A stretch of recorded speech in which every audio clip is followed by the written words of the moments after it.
ಅವ್ರ ಮಕ್ಳು ನೋಡಿ ಹೆಂಗಿದೆ, ನೀನು ನೋಡಿದ್ರೆ ಹಿಂಗೆ ಮಗನಾಗಿ ಹುಟ್ಟಿ ನೀನು ಒಳ್ಳೆ ಹಿಂಗೆ ಆಡ್ತಿದ್ದೆ ಸೀರೆ ಉಟ್ಕೊಂಡು, ನೋಡಿದವ್ರು ಏನನ್ನಲ್ಲ, ನಮ್ಮ ರಿಲೇಷನ್ ಅಕ್ಕಪಕ್ಕದವ್ರೇನಲ್ಲ ಅಂತೇಳಿ ಯಾವಾಗ ಒತ್ತಡ ಆಗೋಕ್ಕೆ ಶುರು ಆಯಿತು.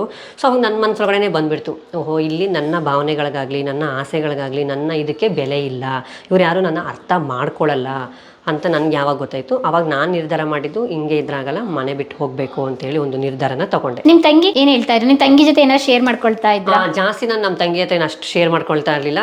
ನಮ್ಮ ಅಮ್ಮ ಹತ್ರ ಶೇರ್ ಮಾಡ್ಕೊಳ್ತಿದ್ದೆ, ಅಮ್ಮ ಈ ಥರನೇ ಅಮ್ಮ, ಏನಮ್ಮ ಮಾಡೋದು ಹಿಂಗೆ ಹಂಗೆ ಅಂತ.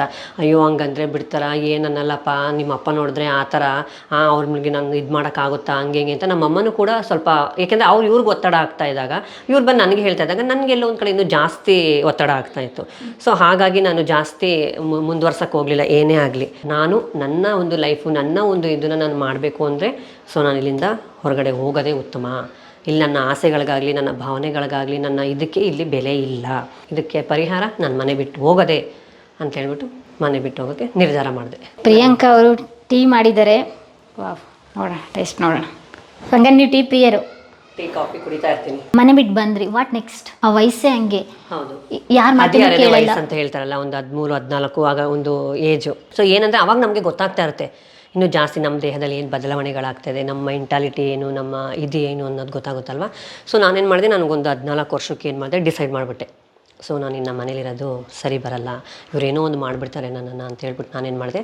ಸೊ ನಮ್ಮ ಫ್ರೆಂಡ್ಸ್ ಎಲ್ಲ ದೇವಸ್ಥಾನಕ್ಕೆ ಹೋಗ್ತಾ ಇದ್ದೀವಮ್ಮ ಇದಕ್ಕೆ ಶಿಂಷಾಗೆ ಅಂತ ಹೇಳ್ಬಿಟ್ಟು ನಮ್ಮ ಅಮ್ಮನ ಹತ್ರ ಹೇಳಿ ನೈಸ್ ಮಾಡಿ ನನ್ನ ಮನೆಯಿಂದ ಕಾಲೆತ್ತು ಹೊರಡುತ್ತೆ. ಅವ್ರು ಅಂದ್ಕೊಂಡಿರಲಿಲ್ಲ ಇವನು ಇದು ಹೋಗ್ತಾ ಇರೋದೇ ಲಾಸ್ಟ್, ಇದು ನಮ್ಮ ಮಗ ಆಗಿ ಹೋಗ್ತಾ ಇರೋದೇ ಲಾಸ್ಟ್ ಅಂತ ಅವ್ರಿಗೆ ಯಾವತ್ತೂ ಅಂದ್ಕೊಳ್ಳೇ ಇಲ್ಲ. ಸೊ ನಾನೇನು ಮಾಡಿದೆ, ಮನೆ ಬಿಟ್ಟು ಹೋಗ್ಬಿಟ್ನಲ್ವಾ. ಏನೇನು ತಗೊಂಡ್ಬಂದಿರಿ ಮನೆ ಬಿಟ್ಟು ಬರ್ಬೇಕು? ಮನೆ ಬಿಟ್ಟು ನಾನು ಏನು ತೊಗೊಂಡೋಗ್ಲಿಲ್ಲ, ಏನು ತೊಗೊಂಡು ಬರಲಿಲ್ಲ. ನಾನು ಹೆಂಗೆ ಹುಟ್ಟು ಬಟ್ಟೆಲೆ ಹಾಗೆ ಹೋದೆ. ಏನಾದ್ರು ತೊಗೊಂಡೋದ್ರೆ ಬಂದರೆ ಗೊತ್ತಾಗ್ಬಿಡುತ್ತೆ, ಓ ಬಟ್ಟೆ ಗಿಟ್ಟೆ ಏನು ಎತ್ಕೊಂಡಿಲ್ಲ, ವಾಪಸ್ ಬರ್ತಾನೆ ಅನ್ನೋ ಒಂದು ಮೈಂಡ್ ಸೆಟ್ ಅವ್ರಿಗೆ. ಸೊ ಏನು ಮಾಡಿದೆ, ಹೋಗ್ಬಿಟ್ಟೆ ನಮ್ಮ ಫ್ರೆಂಡ್ಸ್ ಜೊತೆ ಸೇರಿ. ಸುಮಾರು ಒಂದು ಯಾವಾಗ ನಾನು ಒಂದು ನೈಟ್ ಮನೆಗೆ ಬರಲಿಲ್ಲ, ಸ್ವಲ್ಪ ಇವ್ರಿಗೆ ಗಾಬರಿ ಆಗಿದೆ.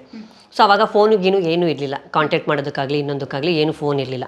ಸೊ ಅವಾಗ ಏನು ಮಾಡಿದ್ರು, ಇವ್ರಿಗೆ ಟೆನ್ಷನ್ ಆಯಿತು, ಎಲ್ಲಿ ದೇವಸ್ಥಾನಕ್ಕೆ ಅಂತ ಹೋಗಿದ್ದು ಮಗ ಇನ್ನೂ ಮನೆಗೆ ಬರಲಿಲ್ವಲ್ಲ, ಏನಾದ್ನೋ ಎತ್ತಾದ್ನೋ ಅಂತ ಗಾಬರಿ ಶುರುವಾಯಿತು. 1 ದಿವಸ ನೋಡಿದ್ರು, 2 ದಿವಸ ನೋಡಿದ್ರು, 3 ದಿವಸ ನೋಡಿದ್ರು, 4 ದಿವಸ ನೋಡಿದ್ರು. ಆಮೇಲೆ ಅಲ್ಲಿ ಇಲ್ಲಿ ವಿಚಾರಿಸೋಕ್ಕೆ ಶುರು ಮಾಡಿದ್ರು, ದೇವಸ್ಥಾನಗಳಲ್ಲಿ ಶಾಸ್ತ್ರ ಕೇಳೋಕ್ಕೆ ಶುರು ಮಾಡಿದ್ರು, ಎಲ್ಲೋಗೋನೆ ಹೆಂಗಿದ್ದಾನೆ ಏನು ಎತ್ತ ಅಂತ. ಸೊ ಎಲ್ಲೋ ಒಂದು ಕಡೆ ಒಬ್ಬರು ಹೇಳಿದ್ರಂತೆ, ನಿಮ್ಮ ಮಗ ಮನೆ ಬಿಟ್ಟು ಹೋಗಿದ್ದಾನೆ, ಬಟ್ ಪ್ರಾಣಕ್ಕೇನು ಅಪಾಯ ಇಲ್ಲ, ಎಲ್ಲೋ ಒಂದು ಕಡೆ ಚೆನ್ನಾಗಿದ್ದಾನೆ, ಎಲ್ಲೋ ಒಂದು ಕಡೆ ಇದ್ದಾನೆ ಅಂತ ಹೇಳಿದಷ್ಟೇ ಅಂತೆ ಅವ್ರಿಗೆ. ಸೊ ಅದಾದಮೇಲೆ ಅವ್ರೇನು ಮಾಡಿದ್ರು, ಎಲ್ಲಿದ್ದಾನೆ ಏನು ಅಂತ ಹುಡ್ಕೋಕ್ಕೂ ಪ್ರಯತ್ನ ಪಡಲಿಲ್ಲ. ಆಮೇಲೆ ಎಲ್ಲಿ ಹುಡ್ಕೋದು, ಎಲ್ಲಿಗೆ ಅಂತ ಹೋದಾಗ ಗೊತ್ತಾಗುತ್ತಲ್ವಾ ಅಂತ ಹೇಳ್ಬಿಟ್ಟು ಏನೂ ಇದು ಮಾಡಲಿಲ್ಲ, ಗಾಬರಿಯಾಗಿ ತುಂಬ ಇದು ಯೋಚನೆಗೆ ಶುರುವಾಗೋದು. ನಾನು ನಮ್ಮ ಸಮುದಾಯದವ್ರ ಜೊತೆಗೆ ಹೋಗಿ, ನಾನು ಫಸ್ಟು ಹೋಗಿದ್ದು ನಮ್ಮ ರಿಂಗ್ ರೋಡ್ ಹತ್ರ ಗೊರಗುಂಟೆಪಾಳ್ಯ ಅಂತ ಒಂದು ಏರಿಯಾ ಇದೆ,